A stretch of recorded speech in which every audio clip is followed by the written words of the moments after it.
الحمدللہ رب العالمین والصلاة والسلام علی رسول اللہ صلی اللہ علیہ وسلم۔ رب اشرح لی صدری ویسر لی امری واحلل عقدۃ من لسانی یفقہوا قولی۔ سبحانک لا علم لنا الا ما علمتنا انک انت العلیم الحکیم۔ رب زدنا علما۔ ان الخیر الحدیث کتاب اللہ وخیر الہدی ہدی محمد صلی اللہ علیہ وسلم۔ سورہ نمل ہماری چل رہی ہے، آیت نمبر 65 تک ہم نے پڑھ لیا تھا۔ ہم نے اپنی پچھلی کلاس میں پڑھا تھا کہ اللہ نے فرمایا کہہ دیجئے نہیں جانتا کوئی بھی آسمان اور زمین میں غیب کی باتوں کو سوائے اللہ کے، اور نہیں وہ شعور رکھتے کہ کب اٹھائے جائیں گے۔ غیب کے بارے میں، علم غیب کے بارے میں تفصیلاً میں نے بتا دیا تھا یہ کیا ہے، اور اس کا علم صرف اللہ کو ہے، اس کے علاوہ اللہ نے یہ چیز کسی کو نہیں دی، کیونکہ یہ اللہ کی صفت ہے عالم الغیب ہونا۔ ہاں جہاں کچھ ضرورت پڑی تو اللہ تعالیٰ وحی کے ذریعے سے انبیاؤں کو اللہ تعالیٰ نے وہ بات بتا دی، جو ضرورت نہیں سمجھی اللہ نے وہ نہیں بتائی، اور اس کی کئی مثالیں میں دے چکا ہوں احادیث سے۔ ٹھیک ہے، آگے چلتے ہیں انشاءاللہ۔ اعوذ باللہ السمیع العلیم من الشیطان الرجیم من ہمزہ ونفخہ ونفثہ۔ بل ادارك علمهم في الآخرة بل هم في شك منها بل هم منها عمون اب اللہ تعالیٰ فرما رہے ہیں کہ بلکہ بالکل ہی ختم ہو گیا ان کا علم آخرت کے بارے میں، بلکہ وہ شک میں ہیں اس سے، بلکہ وہ تو اس سے اندھے ہیں۔ یعنی آخرت کے بارے میں بھی لوگ انکار کرتے ہیں۔ دیکھو بیٹا، اس چیز کو ایسے نہیں سمجھو، ہم لوگ ان آیات کو امپورٹنس نہیں دیتے، لیکن بڑی اہم آیتیں ہیں یہ ساری کے ساری۔ الحمدللہ ہم مسلمان ہیں، مسلم گھر میں پیدا ہوئے ہیں، تو ہمیں پتہ ہے کہ آخرت آئے گی، قیامت آئے گی، حساب کتاب ہوگا، سب زندہ کیے جائیں گے۔ لیکن ابھی ایک ہندو کو یا ایک کمیونسٹ کو یا ایک کسی چائنیز مذہب کو یا کسی کو بھی تبلیغ کرو، وہ ابھی بھی اس چیز کا انکار کر دے گا کہ ایسا کچھ نہیں ہونا۔ تو ان لوگوں نے بھی یہ کیا انکار کہ آخرت کچھ بھی نہیں ہے، کیا مرنے کے بعد دوبارہ زندہ کیے جائیں گے سب؟ تو وہ اس چیز کا مذاق اڑایا کرتے تھے، ایسا کچھ بھی نہیں ہوگا۔ اور اللہ نے فرمایا کہ وہ اندھے ہو چکے تھے بالکل، یعنی بالکل ہی ان کی عقلیں اور دل اندھے ہو چکے تھے اس بارے میں کہ وہ یقین ہی نہیں کرتے تھے اس چیز پر۔ انسان کی ایک نیچر ہے کہ وہ یہ سوچتا ہے دماغ میں اپنے، اس کے ایک لاجک سمجھ میں آتی ہے کہ رسی میں ڈول باندھ کے کنویں میں ڈالو، پانی اس بالٹی میں آئے گا، رسی کھینچو پانی اوپر آ جائے گا۔ بغیر رسی کے پانی بالٹی کو کنویں میں ڈال دو اور بالٹی بھری بھی اوپر آ جائے، یہ کوئی بھی نہیں مانے گا۔ کیوں؟ کیونکہ عقل نہیں مانتی۔ اللہ تعالیٰ نے، یہی تو ایمان ہے، اللہ تعالیٰ نے ایمان کو ایسی چیز بنایا جو عقل سے ثابت نہیں ہو سکتا، وہ دل میں آتا ہے، اور پھر کہا اس پہ یقین رکھو۔ دیکھو آنکھوں والی چیز پہ تو ہر کوئی یقین کر لے گا نا۔ موسیٰ علیہ السلام کیوں ڈر گئے تھے کہ آنکھوں سے دیکھا، اپنی لاٹھی جو عصا گرایا سانپ بن گیا، وہ خوف میں آ گئے کیونکہ آنکھوں سے دیکھ لیا تھا کہ یہ سانپ ہے۔ اللہ تعالیٰ نے فرمایا موسیٰ علیہ السلام ڈریے نہیں، خوف نہیں کھائیے، اس کو پکڑ لیں، یہ نقصان نہیں پہنچائے گا، کیونکہ اللہ کے حکم سے ایسا ہوا ہے۔ تو یہ اللہ نے انسان کی ایک نیچر رکھی ہے کہ وہ آنکھوں دیکھی بات پر یقین کر لیتا ہے، اور یہی تو سب سے بڑا دھوکہ ہے، سب سے بڑا دھوکہ یہی ہے۔ سورۃ تکاثر پڑھ لو کہ اللہ نے جس میں ارشاد فرمایا الہاکم التکاثر حتی زرتم المقابر کلا سوف تعلمون ثم کلا سوف تعلمون کلا لو تعلمون علم الیقین لترون الجحیم۔ عین الیقین، یہ دنیا جو ہے نا، جو اللہ چاہتا ہے کہ عین الیقین رکھیں ہم اس پر، کہ جو بتایا جا رہا ہے اس پر یقین رکھیں۔ ہم کیا کرتے ہیں دنیا میں، جو آنکھوں سے دیکھ رہے ہوتے ہیں اس پہ یقین رکھتے ہیں، جو بتایا جا رہا ہوتا ہے اس پہ یقین نہیں۔ اور آخرت کے بارے میں یہ کہا گیا ہے کہ آنکھوں سے اپنی دیکھ لو گے، یہ پڑھ لو سورۃ کافر کی تفسیر، کہ آنکھوں سے پھر اپنی دیکھ لو گے تم لوگ، تو اس وقت فائدہ ہی نہیں ہوگا۔ انسان اس وقت دیکھ لے گا جانوں کہ کبھی یار میں تو یہ نیک عمل کر لیتا دنیا میں، تو اس وقت فائدہ کیا؟ جب بتایا جا رہا ہے کہ جہنم ہے، جنت ہے، آخرت میں حساب ہوگا، تو انسان یقین کر لے۔ تو یہ آیت بتانے کا مقصد یہ تھا کہ وہ اندھے ہو چکے تھے۔ آگے چلتے ہیں انشاءاللہ۔ وقال الذين كفروا أإذا كنا ترابا وآباؤنا أإنا لمخرجون اب اللہ فرما رہے ہیں، اور کہا ان لوگوں نے جنہوں نے کفر کیا، کیا جب ہم ہو جائیں گے مٹی اور ہمارے باپ دادا بھی، تو کیا بلا شبہ ہم البتہ زمین سے پھر نکالے جائیں گے۔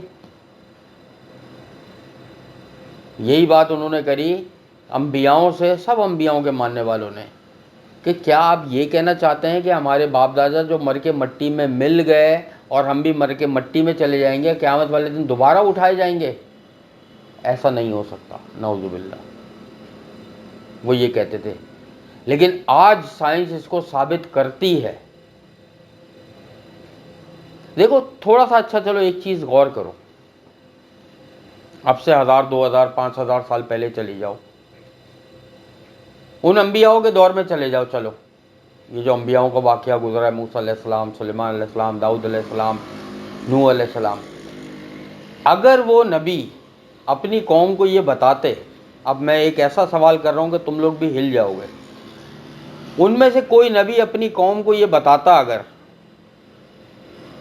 کہ ایسا بھی ہو سکتا ہے کہ ایک آدمی کی ٹانگیں دونوں کٹ کے الگ ہو جائیں اور دوسری 2 ٹانگیں لگا دی جائیں، ایک آدمی کی ہاتھ دونوں کٹ کے الگ ہو جائیں اور دوسرے 2 ہاتھ لگا دیے جائیں، ایک آدمی جو ہے وہ اندھا ہو اور اس کو آرٹیفیشل آنکھیں لگا دی جائیں، ایک آدمی بہرا ہو اس کو ایسی کان میں ڈیوائس لگا دی جائے کہ وہ سننے لگے، تو کیا وہ لوگ یقین کرتے؟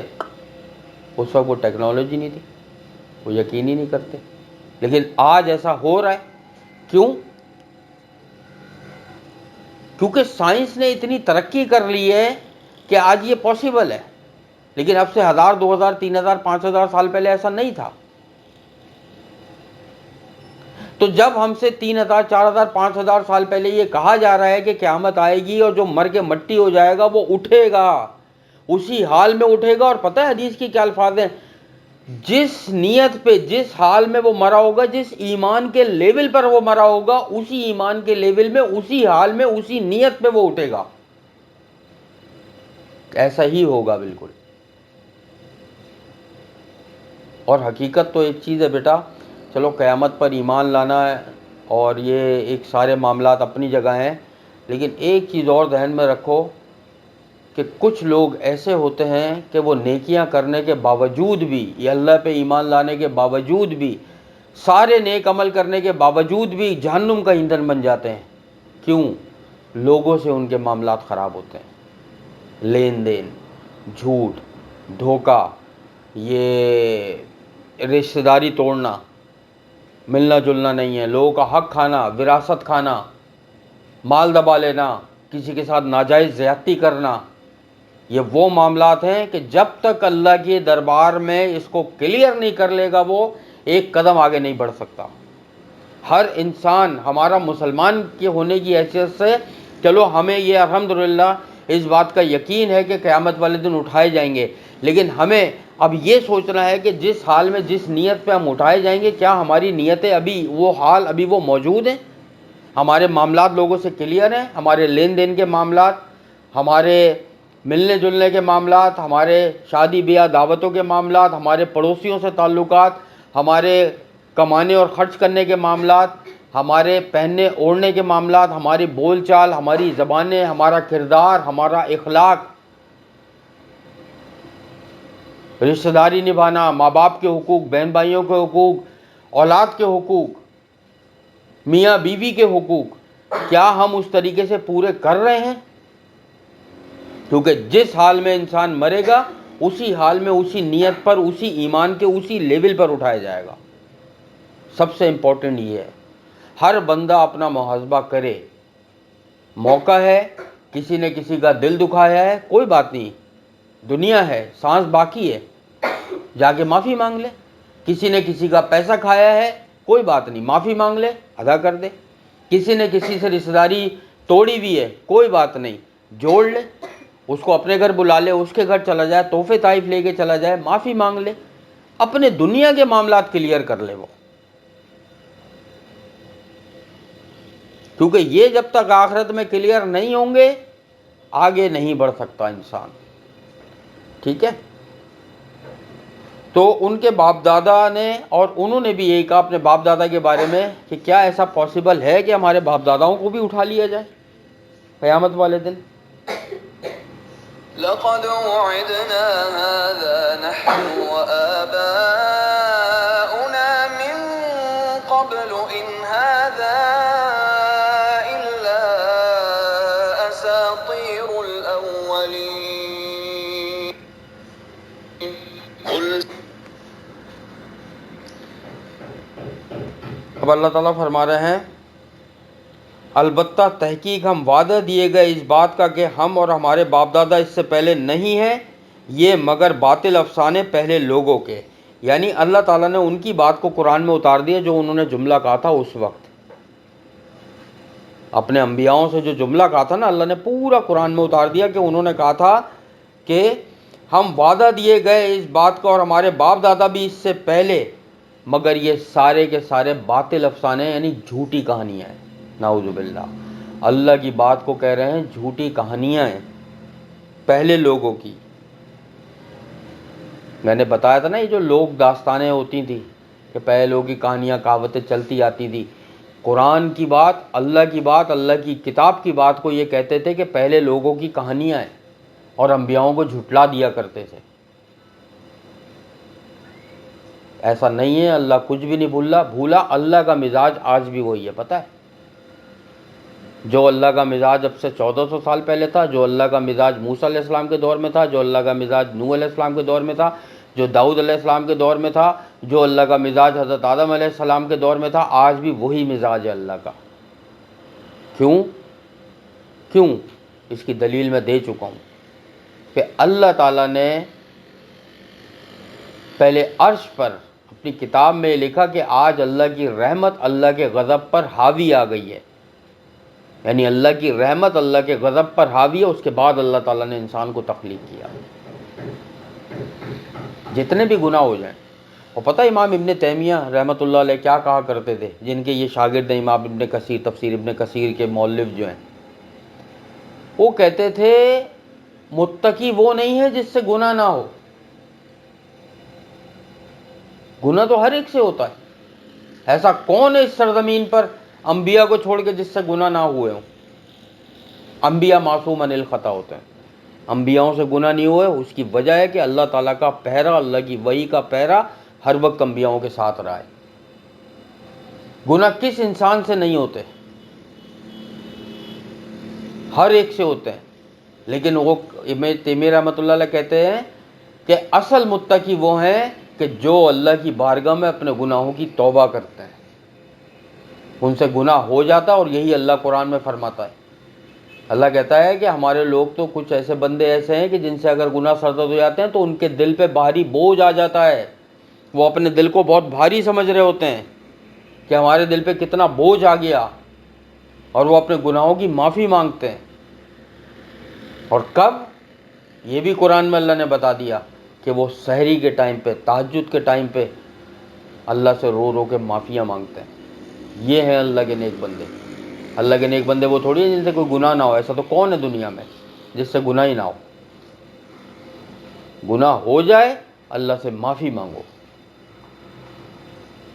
ہر بندہ اپنا موازنہ کرے۔ آج کی تفسیر کا سب سے امپورٹنٹ پوائنٹ یہ ہے حقیقت میں، چاہے وہ بچہ ہو، بڑا ہو، بزرگ ہو، یہ سوچو کسی سے زبان چلائیے، کسی کے حقوق اپنے لیول پہ سب سوچے، کسی کا پیسہ دبایا ہے، کسی کی وراثت دبائی ہے، کسی کی پراپرٹی پہ قبضہ کیا ہے، کوئی جگہ گھیر لی ہے کسی کی، کسی کے کاروبار میں نقصان کی کوشش کری ہے، کسی سے جلن حسد دل میں بغض رکھا ہوا ہے، کوئی رشتہ داری توڑی ہوئی ہے، کوئی پڑوسی تنگ ہے، اپنے وہ حقوق انسان پورے کرے، ماں باپ، بہن بھائی، رشتہ دار، میاں بیوی کے، بیوی شوہر کے، اولاد کے، سب اپنے حقوق کے بارے میں ایک دفعہ سوچیں آج کہ کیا غلطی ہو رہی ہے، اس کو سدھار لیں۔ یہی تو اللہ کو پسند ہے، یہی اللہ کو پسند ہے کہ انسان، اللہ کیا چاہتا ہے بندے سے؟ اللہ یہ چاہتا ہی نہیں ہے بندے سے کہ بندہ گناہ ہی نہ کرے، یہ لوگوں کی بھول ہے۔ اللہ نے جب انسان کو بنایا ہے تو اللہ تعالیٰ نے ان کی فطرت میں ایسی چیزیں ڈالی کہ گناہ کی طرف مائل ہونے والی ہیں۔ اللہ یہ چاہتا ہے گناہ کے بعد فوراً توبہ کر لے، بس ایکسیپٹ کر لے اپنے آپ کو ڈکلیئر کر دے کہ ہاں میری غلطی ہے یا اللہ میں گنہگار ہوں، ڈھیٹ بن کے لاجک نہ پیش کرے۔ اس نے نہیں بلایا تھا تو میں نے بھی نہیں بلایا، اس نے گالی دی تھی تو میں نے بھی گالی دی، اس نے میری پینسل چرائی تھی میں نے بھی چرائی، اس نے یہ نقصان کیا تھا میں نے بھی کیا، اس نے مجھے دھوکہ دیا میں نے بھی دیا، اس نے جھوٹ بولا میں نے بھی بولا، میرے پڑوسی نے ایسا کیا تو میں نے بھی کیا، میری بہن نے اس نے ایسا کیا میں نے کیا، اس کے بچے نے میرے بچے کے ساتھ ایسا کیا تو میرے بچے نے بھی کیا۔ یہ سارے لیم ایکسکیوز ہیں۔ غلطی سامنے آئے فوراً سرنڈر کر دو اللہ کے آگے، ہتھیار پھینک دو، ختم، اس سے بڑی کوئی پاور نہیں ہے۔ ہتھیار پھینک دیے، ہاں اللہ بس غلطی ہوئی ہے اور معاف تو ہی کر سکتا ہے، بس اللہ کے سوا کوئی در ایسا نہیں ہے جہاں معافی مل جائے۔ نبی صلی اللہ علیہ وسلم پوری رات قیام میں کھڑے رہتے تھے اور رو رو کے تلاوت کرتے تھے اور ان کے پیروں پہ ورم آ جاتا تھا، تو صحابہ کرام ان سے کہتے تھے کہ آپ کو تو اللہ نے جنت کی خوشخبری سنائی ہے، آپ کیوں اتنی رونا اور اپنے گناہوں کی معافی مانگتے ہیں اور اتنا زیادہ اپنے اوپر وہ کیا ہوا ہے آپ نے؟ تو نبی صلی اللہ علیہ وسلم نے فرمایا کہ میں اللہ کا شکر گزار بندہ بھی نہ بنوں؟